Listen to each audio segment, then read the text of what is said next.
Hi, it's Tony and Letty at Casa Esmeralda, and this morning it is beautiful, sunny, high teens, low 20 degrees Celsius. Sun is shining, but it was a killer night after this storm. The storm, because of the month long, and last month the hurricane warning on September 28th, which I just found out because I don't get a lot of news here. And I don't watch a lot of news and things like that. So, yeah, it was just a killer night. I've had like 4 hours of sleep. So let's go and I'll tell you what happened. Everything. So the chickens and the goats had just been fed. Just got up this morning. It's just after 8 o'clock. Haven't had breakfast yet. So the chickens being fed. I haven't had any eggs in a week. So it's been that bad because the chickens are just so disturbed with these weather conditions that have rolled in this month. And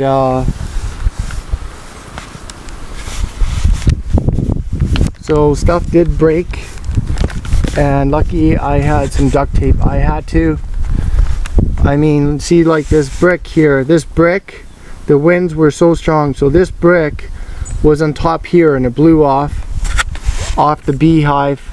So I had to pick up this 20-pound, this is about a good 10 kilo block here, sitting on top with the other bricks. And I was in the storm already, so it was like 50-kilometer-hour winds. And I managed to do some stuff, and I was looking at the radar, and I prepped all day, but I had to actually do this in the storm. So that's secure now. And the water barrel filled up again because I emptied the water barrel about halfway.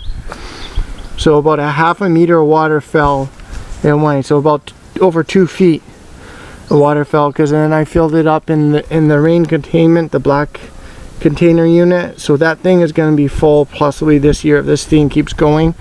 And then I'm going to find some other options, because I sometimes use that well water to shower and to do dishes and things like that.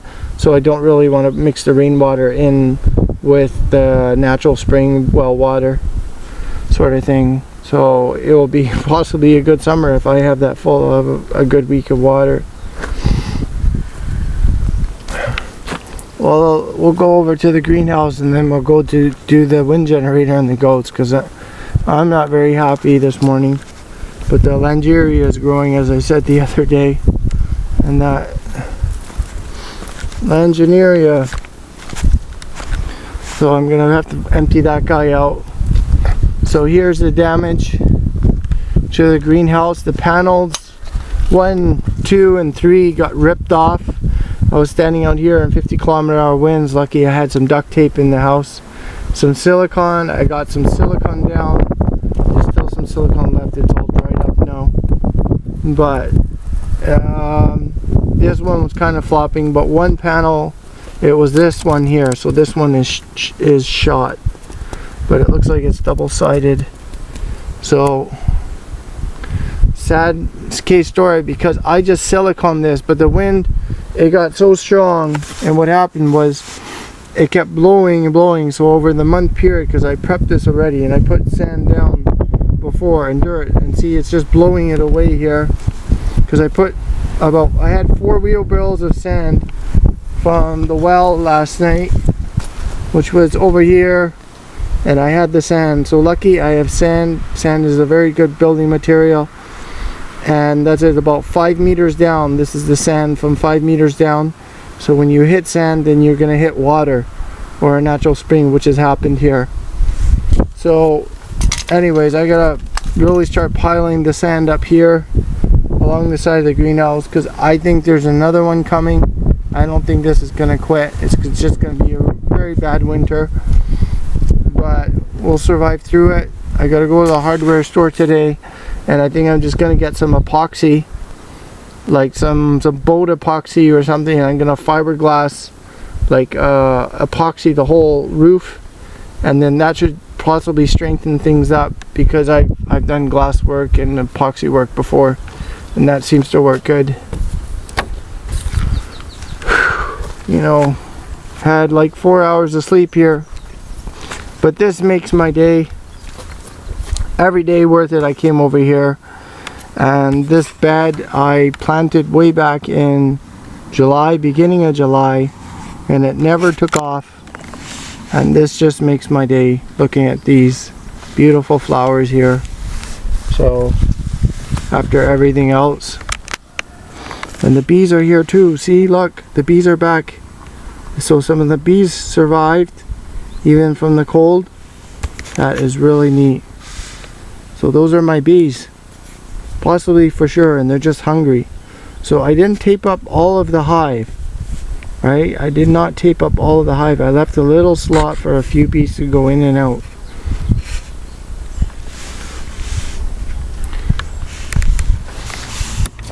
To sand up the greenhouse, I was standing out here in 15-kilometer-hour winds, and then I was looking at the Doppler radar, and after I did this, and I had the greenhouse all hunkered down and everything, I had the beehive all hunkered down, I had the animals all prepped, they were all in their goat shed, and they were all in their coop and everything like that.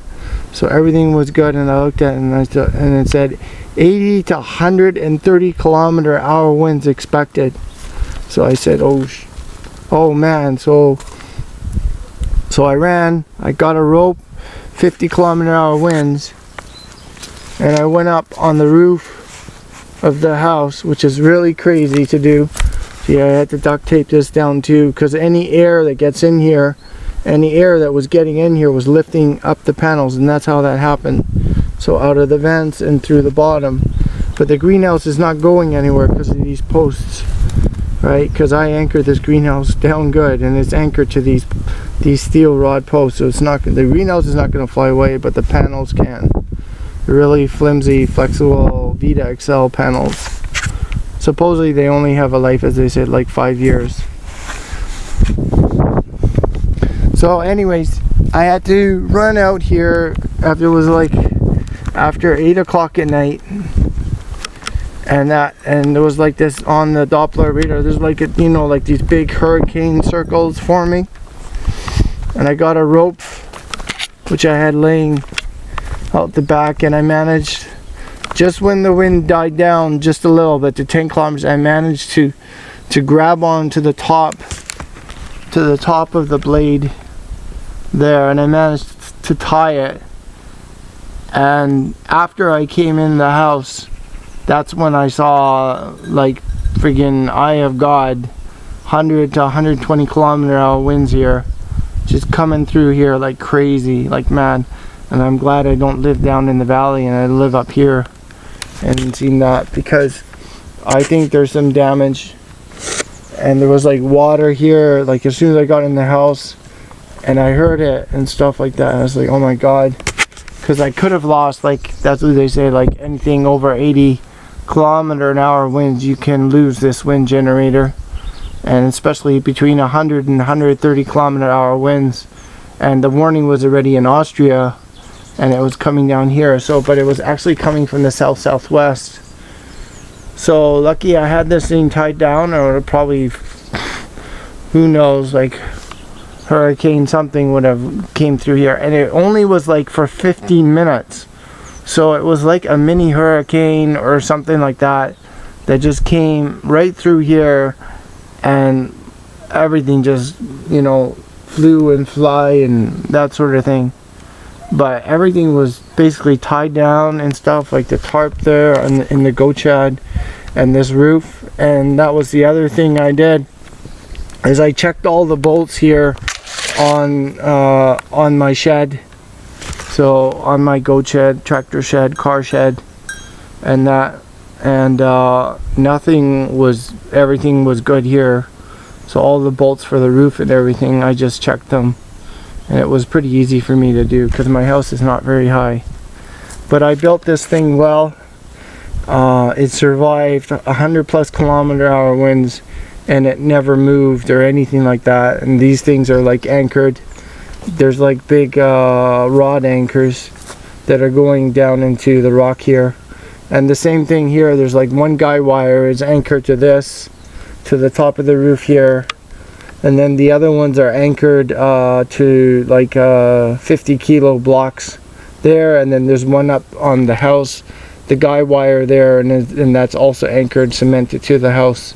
So I'm pretty lucky because I could have lost this 500 watt generator last night if I wouldn't have tied it.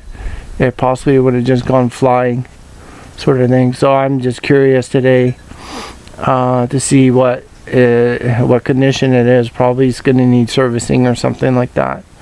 But if it needs servicing, that's okay. I didn't lose a wind generator in total, right? Shipping something somewhere, wherever it came from. It's not just losing this thing, because these things are not cheap. You know, they'll cost you anywhere from $500 to $1,000 for one of these. But you get really good electricity at nighttime, electricity from these when the sun goes down. So the goats are being fed, and they're just chowing down right now. There's a little bit left, and they're just kind of sitting down here on the ground in the sunshine. One of the cool things about living in the Mediterranean, Adriatic, Ionian area is that you do get this nice weather. So the day comes out and that.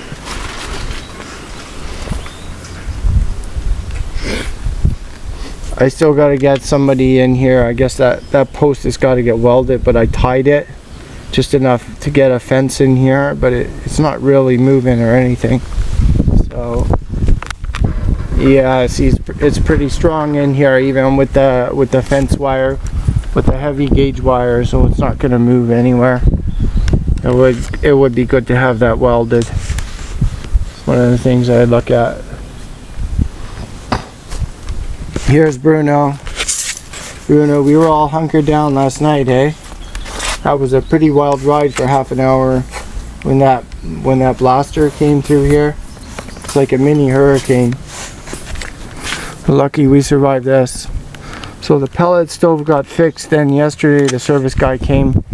It was not cheap to me to have this fixed, and I'm not happy, and I'm gonna go to town and talk to the guy who installed it, because I had water again come down the tube, and where that bend is, there's supposed to be like a straight pipe, so it's supposed to be like a clean out where the water drips. So I can't run the pellet stove if the water comes in, so I just pull the pipe up and let the water run into a bucket in the house. The house is not very good today. I got a lot of cleanup. I cleaned up on the weekend. Really nice everything. Got all the tools laid out, umbrella, duct tape, silicone laying everywhere. Just really tired last night. I was working out here basically in the dark for 4.5 hours trying to get all this done and everything.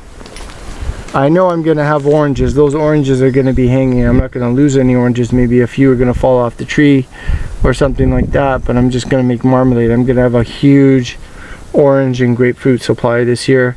Just like when I moved in here, there was one storm I remember, and I went outside here and I had my firewood here. I didn't have the firewood shed, and I was trying to stand up. It was like 100-kilometer-hour winds. I was trying to stand up, but it looks like, you know, we're full here. We're basically full here. I don't want to get it too high or anything like that, because in case I have to go away or something like that, I have to burn some firewood, because I want to get the dogs in here then too. Want to get some hay, and then they have a nice winter shed area, a nice winter shelter in here for the dogs in case I have to go away, and the dog door flaps here and stuff. So yeah, so I got enough firewood here for at least a month. But now going into like mid-November, December, as the temperatures go down, possibly second week of December for sure, I'll be using firewood every day. But I really like my new box, my solar electric heater, which is running right now in my house, and I got it on an Inkbird thermostat. And those Inkbird thermostat is really great, and it's really accurate. It does to the 0.1 decimal degree, so when the temperature goes down, it does on and off cooling and stuff, and it actually saves you money. Because I had it in the greenhouse last year when I didn't have all the hay and everything, and the Inkbird really did its job in there and really saved me a lot of electricity bills. So that was all good. Anyways, I need to go to town, need to go to the hardware store, get some more silicone, duct tape, get some epoxy, those things, and do some cleanup work here, and hopefully I get an afternoon nap in, but just really tired today.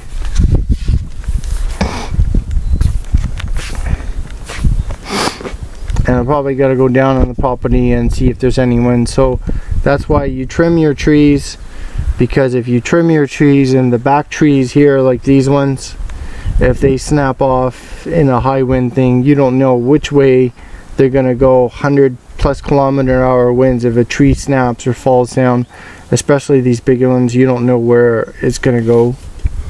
So, and that's what I did last year, and this year I cut all these ones down, and this one actually survived. It's one of the more stronger trees I'm looking at. It's these other ones here that have sort of been also attacked by ants.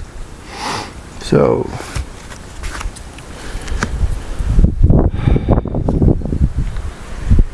kind of strange, because it's all nice and sunny now, and just a little gentle warm breeze morning and everything.